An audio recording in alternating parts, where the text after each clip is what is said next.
Na-real talk si Rapi Tulfo, ni-real talk ng Senate President Alan Peter Cayetano. Nakahanap na yata ng katapat itong mga Tulfo for the longest time. Walang nagsasalita, walang kumukontra, kasi yung mga kumukontra sa kanila, yung mga nag-criticize sa kanila, kinakasuhan nila. Pero ngayon, kaya nyo pa ba? Ang dami-dami nang nabuksan ang mata pagdating sa mga ugaling tulfo. Pakinggan natin to ha. Simpleng pambabasag. So, yung hamon mo, magpakita ako kung hindi iduwag. Paano ko rin sinabi, halimbawa, Senator, ikaw, maging independent ka, kung hindi, duwag ka. Sinabi kasi niya yan sa kanilang pag-iyak. Pinaano pa niya, teka, sabi pa ako, I challenge you. Hinahamon kita. Senate President, hindi nahamon mo magpakita, kundi hindi duwag. Bobo. This is not a radio or TV program. This is not entertainment. Aray. So, ibig mo bang sabihin, pang radyo lang si Rapi Tulfo? Yung ginagawa niya daw na pagtulong, entertainment lang? Hala, baka poverty corn yan. This is the Senate of the Philippines. So we have to be more professional. Correct. Walang puwang dyan. Yung mga salitang mo, yung sinasabi mong mga kulukoy, hausyaw, hestas barabas, magpaka-professional kayo. Wala na kayo sa radyo, nasa Senado na kayo. Umakto kayo na mga profesional. Ang hihilig kasing manigaw di ba? Kung hindi ka lang Tulfo at kung hindi lang Tulfo si kapatid mong si Erwin, at sinumbong ko na kayo kay Tulfo Di ba? Pero ang reality is, because nandiyan kayo, because you have a strong voice, use it for the good of the country. Correct. Hindi yung puro grandstanding at pabida lang. Dahil dyan sa mga pagsisisigaw ninyo, pag-grandstand ninyo, pagpapabida-bida ninyo, kayo lang ang nakikinabang at hindi ang taong bayan na nagpapasahod at pinaglilingkuran ninyo. Real talk. There are also issues facing you. So you ask Joel Villanueva. Hala, there are also issues facing you. Kasi nabanggit sa 18 Marines or 18 Brave na si Erwin Tulfo tumanggap ng 6 na medium size na maleta. Ito namang si Rapi Tulfo may testigo na siya daw ay nag-request ng project sa DBWH. May insertion din ang Kulukoy. You ask Jingoy Estrada, you ask Chis Escudero to face it squarely. So face the issues also squarely. Huwag yung titigilan natin yung blue ribbon na may pasaring. Dahil nababanggit yung pangalan ninyo, be fair, be square. Kasi ito yung hindi mo talaga ma-explain yung gigil nila na wag ituloy yung flood control hearing or investigation kasi masasapul sila o sapul ang mga tulfo. and then gagawin natin personal yung lahat ng issues. There are issues facing all of us. Pati ba naman Senator Tulfo, lahat Ito na yung pambibintang. Sa pag-iyak niya sa wifi at kuryente o sa aircon. ng pinapay, binintang nyo sa amin. Nung panahon ni President Duterte, kamping-kampi kayo sa drug war. Ala, ibig sabihin, balimbing pala kayo. Kampi kayo noon sa drug war, maka-Duterte kayo noon, pero ngayon, bintangero. Sa kanila na ibinibintang ang lahat. Dati maayos naman, dati bilib na bilib naman, pero nung wala na sa kapangyarihan, tumalon ng bakod, sumama kay Bangag, ay galit na sa Duterte. Ngayon naman, balita. Tapos lahat ng pinatay, sinisin nyo. So, pati ba naman internet at saka aircon sa akin yung pa rin sinisip. Si Rapi Tulfo ang nagsabi nun. Siguro, sila, majority. Ano ba yung totoo? O eto, basag ka, sampal ka, puro bintang ka kasi, pahiya ka, na wala kang ebidensya, sabi ni Auntie Claire. Kahit itanong nyo ba kay Auntie Claire, yan yung sabi niya noong hindi ba siya sumama din kay Bangag. O baka murder pa Iba talaga yung pag sumama kay Bangag. Nawawala sa wisyo.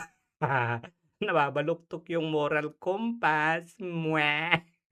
Bangag nga ni. O, eto daw yung totoo. yung kaso na yan, ha?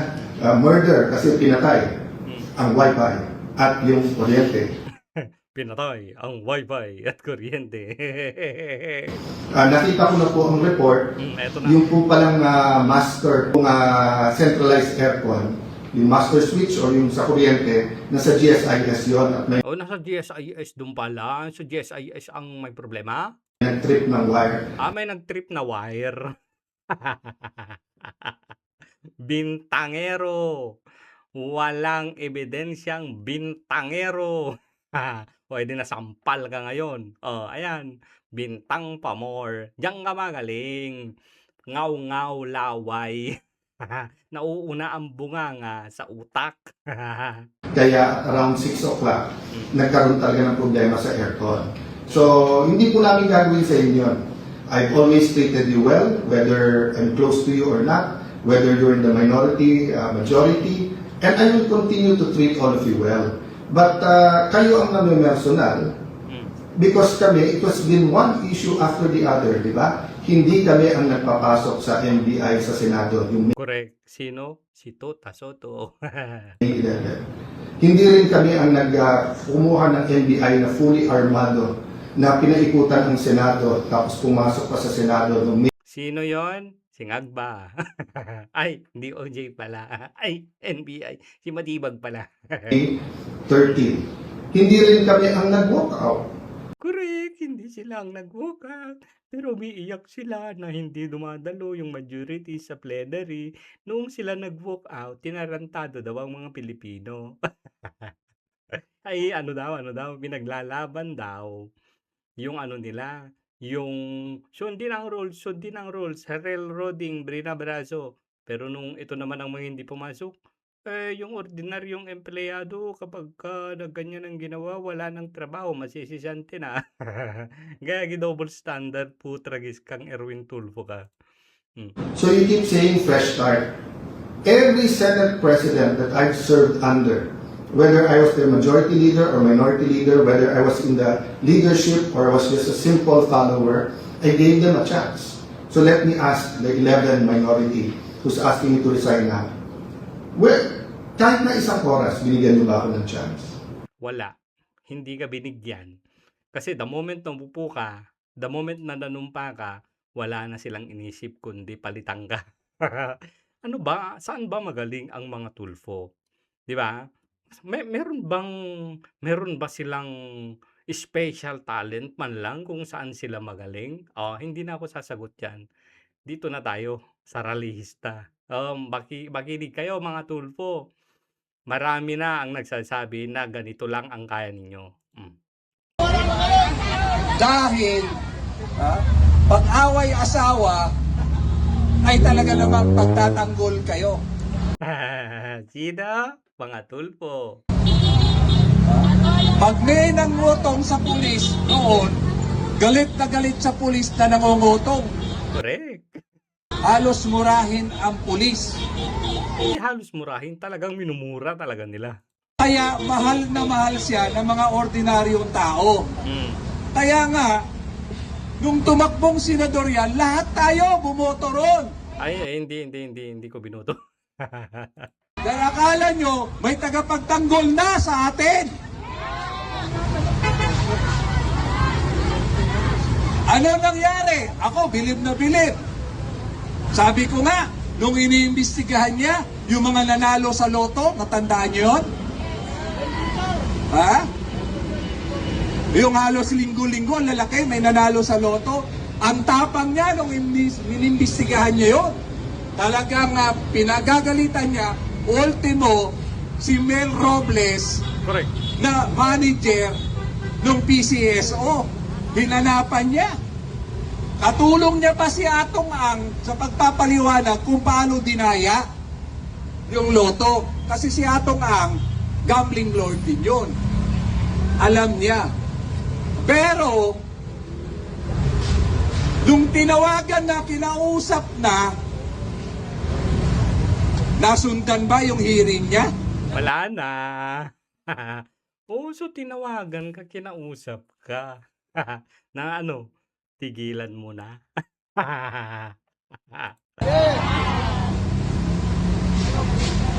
Yung anomalya ngayon, Hmm. yung tapang niya ba? Ginamit niya? Para Hindi.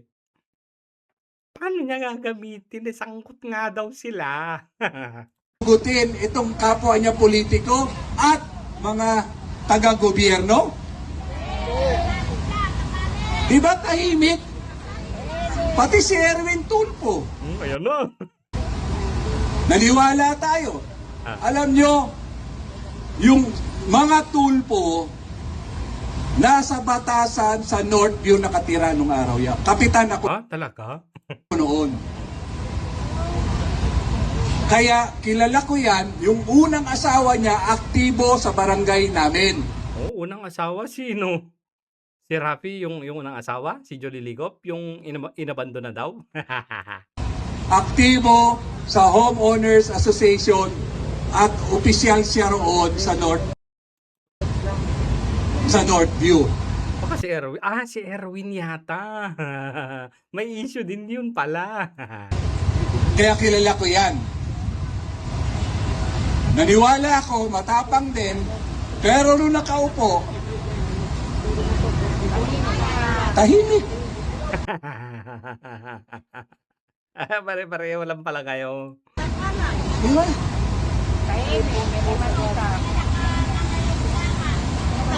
Ako sinasabi ko po sa inyo, huwag natin iasa sa mga politiko. Tama naman. Pero sa pagkakataon kong ito, may mga politikong tumatayo para itama. Kagaya ng 13 senador ngayon. Correct. Pero may mga nakaupo na, umurong na yung bayag. Dati apakaingay. Pinagmumura mo pa yung mga pulis, mga politiko. Si Erwin Tulfo, malala yan. Pagmumurahin niya si Trillanes, si Ontiveros, si Gigo Pangilinan, kasi kampi kay Duterte. Pero nung nakatikim ng laway, nung nalawayan, ningagba, aba, yung bayag nawala. Ay, nako mga Tulfo. Sabi ko nga kanina, ito yung pinaka-lowest point ng karir ninyo. Kasi, ang dami ng mga kritiko ninyo. Marami nang nabuksan ng mata na kayo ay puro bunganga, wala namang gawa.